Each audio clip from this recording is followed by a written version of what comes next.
Il y a un adage qui dit chez nous que on brogit nous confort. C'est-à-dire que quand il n'y a rien dans ta tête, quand tu manques d'intelligence, ton corps souffre jusqu'à... Tu peux seulement mourir de travail. En fait, c'est pas trop ça. Le truc, c'est que je voulais vaincre ma peur. Vous voyez un peu, non? Je voulais faire comme les filles font au marché quand tu vas acheter ce poisson. Parce que le poisson silu est tellement glissant. Et au marché, les filles ont la technique. Dès que tu veux le poisson, plonge sa main dans la bassine comme ça. Elle attrape le poisson. Je voulais faire comme ça. Je voulais pouvoir faire de ce poisson ce que je veux. J'ai réussi avec le premier. Me voici qui continue.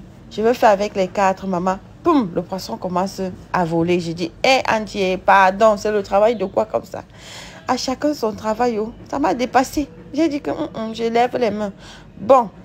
J'avais lu une astuce sur Facebook, je ne sais plus si c'était sur YouTube, que pour facilement leur étirer la vie, il faut rajouter du sel sur eux et fermer. Donc, c'est ce que j'ai fait. Sauf que c'était ma première fois. Du coup, je ne maîtrisais pas trop. J'ai fermé en retard. Le sel partout dans la cuisine. Il suffit juste de quelques secondes pour que le sel agisse. Même pas 30 secondes, c'est bon. Bon, je pensais que c'était bon parce qu'il y a eu, il y a eu 2 poissons là qui étaient un peu résistants. Moi, j'étais étonnée en quelques secondes comme ça, je porte le poisson descend. Il avait l'air encore vivant. Il dit que la panique totale dans la cuisine. Et moi qui cours partout dans la cuisine. Et Winnie qui fuit avec la caméra. Oh, bon. J'ai décidé de laisser à côté, de poser le plantain au feu. Je verse le poisson dans la bassine que wow, je pense que le combat est terminé. Le poisson bouge encore comme ça. Je dis que, hé, Seigneur, c'est quoi? Je rajoute du sel pour voir si ils vont encore bouger. J'ai même rajouté un peu d'eau que bouger. Alors, j'attrape le poisson que je veux nettoyer. Il bouge. M'aide. Je dis que c'est comment? Bon, à ce stade-ci, c'était déjà bon.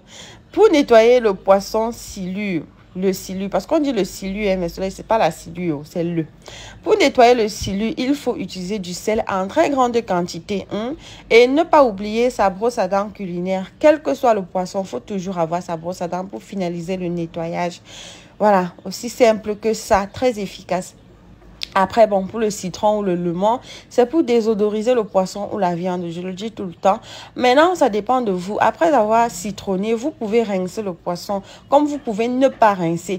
Tout dépend de vous. Vous voyez un peu le truc, non? Voilà, c'est très simple. Après, il faut nettoyer, continuer le nettoyage du poisson, c'est-à-dire finaliser. La tête là, il faut couper un peu et retirer les trucs rouge là.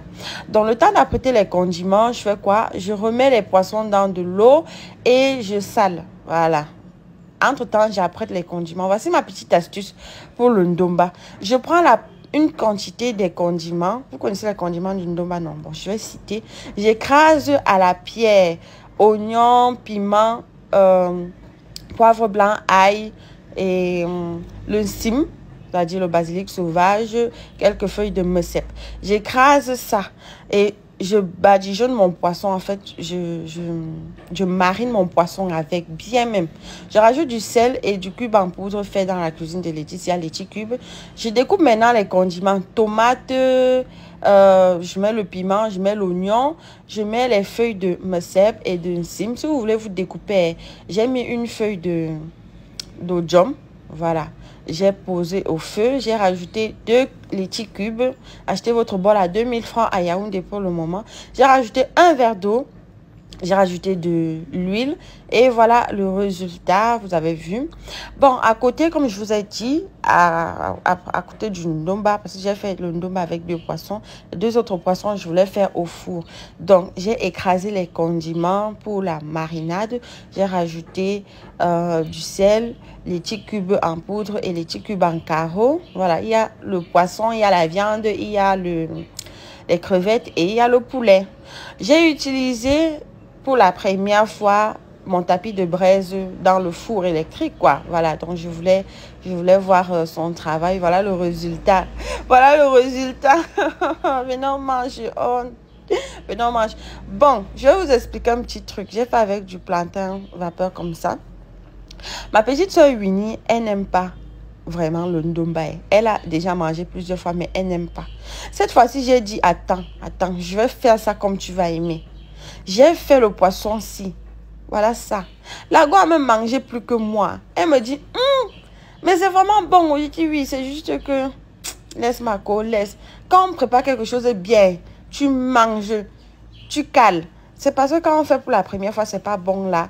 Tu manges, tu ne veux plus. Le combat est terminé. Chère communauté Soleil, mes soleils d'amour, vous qui regardez mon émission culinaire dans la cuisine de Laetitia depuis longtemps, si vous voulez de la soleil attitude dans votre cuisine, dans vos marmites et surtout dans vos plats, achetez mon cube fait maison, Leti Cube 100% bio à seulement 2000 francs, c'est pas le bol. Leti Cube pour le moment à 4 saveurs, au poisson, au bœuf, aux crevettes et au poulet. Contactez simplement le 691 0058 01 pour entrer en possession de votre cube fait maison pour rendre vos plats ensoleillés. Je vous aime très fort. Gardez la soleil attitude en vous et autour de vous. Bisous, bisous. Ouais. Soleil. Et comme je disais, mes soleils d'amour, si vous êtes parieur dans la communauté soleil, jouez seulement à OneIsBet en utilisant mon code promo 237 Club. C'est un code promo qui double ton crédit de 200% de bonus dès la première recharge. Voilà. Ouais.